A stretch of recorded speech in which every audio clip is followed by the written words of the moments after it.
Welcome to the Vineyard Chess channel. This is a coverage of the FIDE World Cup tie breaks, a very interesting game that was played by GM Adly and GM Hesham. These are two compatriots from Egypt, and they also qualified through the Africa Continental Chess Championship, which was recently concluded mid this year. So the game is in the tie breaks, and one has to pack to the nail or proceed to the round 2. So Adly with the white piece has played e4 and knight f6, and after this we see a pseudo benko, which obviously shows an intention on the queen side, and white has to control the center. So g6 is played, and after takes e4, b4 was played.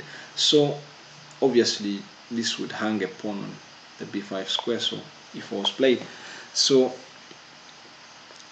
we see the players continuing to develop normally, and after the move knight from b to d2, which capitalizes on the center and also starting to use those light squares in the queen side, black plays queen to c7, knight to c4, and after b4, queen to d2.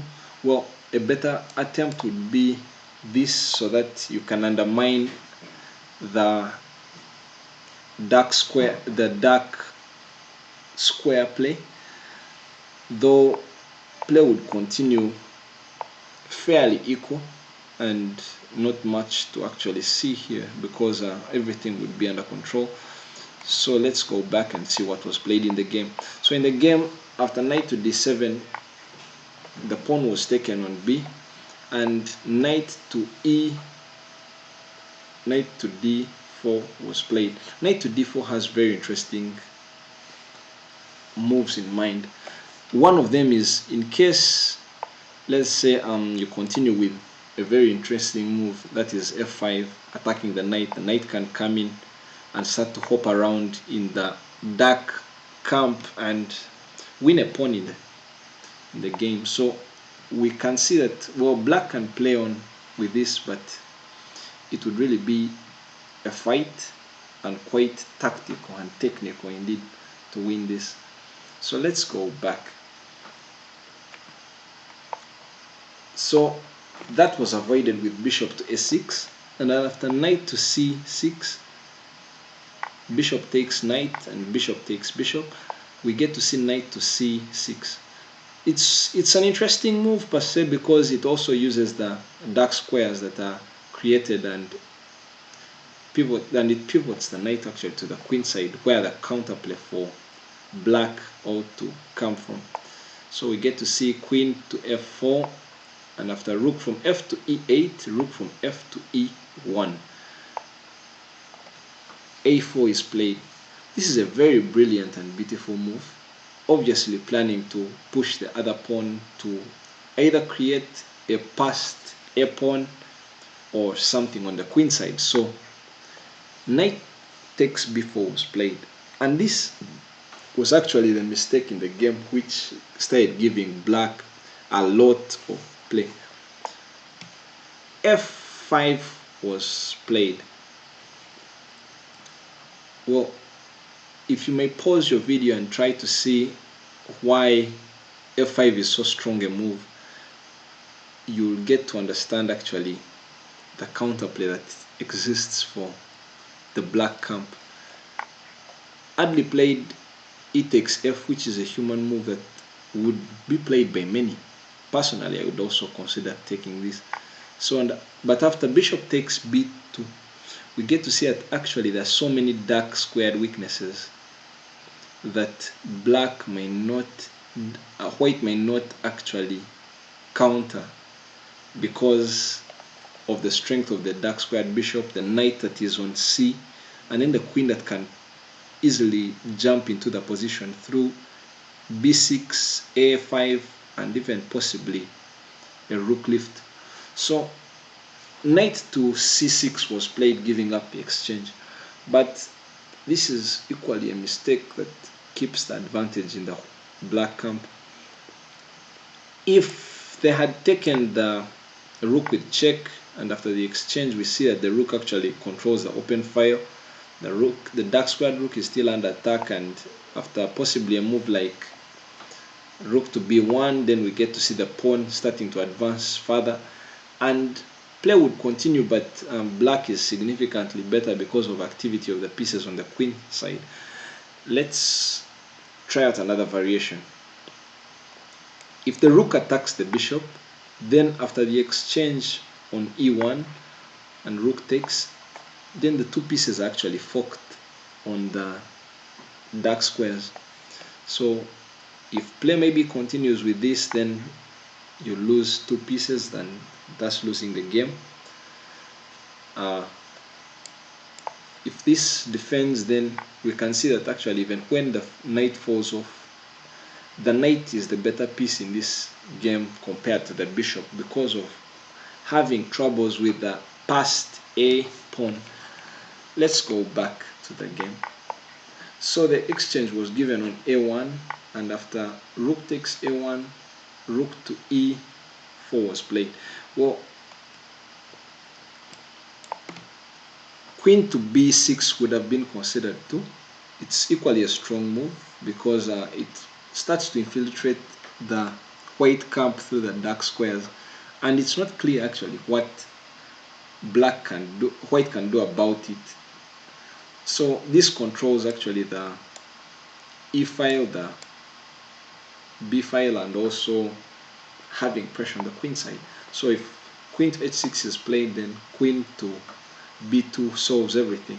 You can't play this because after taking the rook with check and taking the pawn, you have no checkmate and you're rook down. So let's go back. So rook to e4 was played, and after queen to h6, f6 was played, and bishop to d3. Well, bishop to d3 doesn't really do much because it can equally liquidate the position. Rook from 4 to e8 was played, but better was just exchanging the knight for the bishop, because when the pawns are fractured, then the exchange is even sound and significantly stronger than when the pawns are quite corrected. So let's go back. So rook was taken back down, and after the bishop coming back down, the advantage was still passed on to black. So black plays pawn to g5, seizing anything that weakens the king side, and after h4, the queen exchange is asked for, and obviously it can't be accepted because of the weaknesses in the white camp. Rook to e4 is still played, attacking the pawn on h4. So this forces the takes, and the takes actually favors black because it comes in with a tempo. A rook lift, rook to a3, planning to swing the rook to h or the g file, if need be, even the f file. But then we get to see rook to f8. Well, to be considered was rook to h4, keeping possession of the file, and maybe after this then we can have such a move, planning some things at the back rank. Yeah, so let's go back. So after rook to f8, we get to see g4, and a rook lift is seen. Well, this is obviously planning to trap the queen on the king side. So let's say if you play such a move, then the queen is trapped. So that would be a sad way to end the game. Let's go back.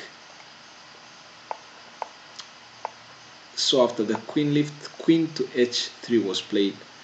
Well, rook to h3 was going to be better, but I think Adly really tried to see deep into the position and realize that the queen is out of play in this variation.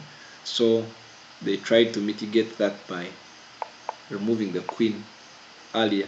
But this is a blunder in the position because of gaining a tempo against the queen, and after the queen moved to g2, there are not many squares the queen has because of, well, the positioning of the black pieces. Let's say they can't come here because this can even lift this rook faster, attacking this pawn, and it's not clear what you're going to do about it. All these files are taken, and this is soon to be taken. Yeah, so they can't come there because of the rook. They can't go to either D, C, or even the B file because all those squares are covered. So let's go back. So after queen to g3, we get to see the rook check, and then the knight lands into e4. Well, when the knight is in the center with the king having less space like that, we get to see that actually the position is really getting hard for the man in white.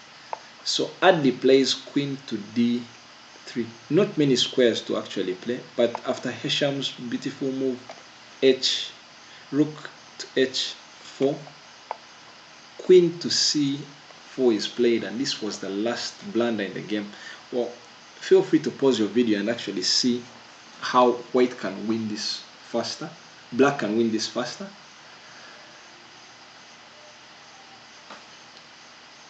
Well, if you figured out that there's a first mate in 21, congratulations. Yeah, because after rook takes the pawn on g4, the game is down because the king can't go there because after the check, then it's met in a few because the king has to go back, and after rook takes f, the king has to come here, and after g4, there's a mate on queen to g5, or even rook to h1. Let's go back. So they don't really have a choice to move up. If they insist and move up the board, they still mate to follow, because after a simple move like this, then they are going to get mated. Yeah, so let's go back. So this was missed, but another beautiful move was played, rook to h2. And rook to h2 is so nice that actually it draws the king even deeper into the files instead of the center. Obviously, if you go to the center, then you're mated the same way. So a sacrifice has to be accepted, and after queen to h6 check, rook to h3, rook to h1 check, queen takes h3 check, and after king to g1, queen takes h1, and after king played to f1, Adly resigned on losing the queen and the game in a few. Well, they couldn't go to the h file because the queen would mate with the knight, and it's hopeless in this position because after here, even when you try to move your king, then you lose your queen, and there's not any sufficient counterplay to win the game anymore. So it was in this position that Adly was beaten badly by Hesham, the compatriot.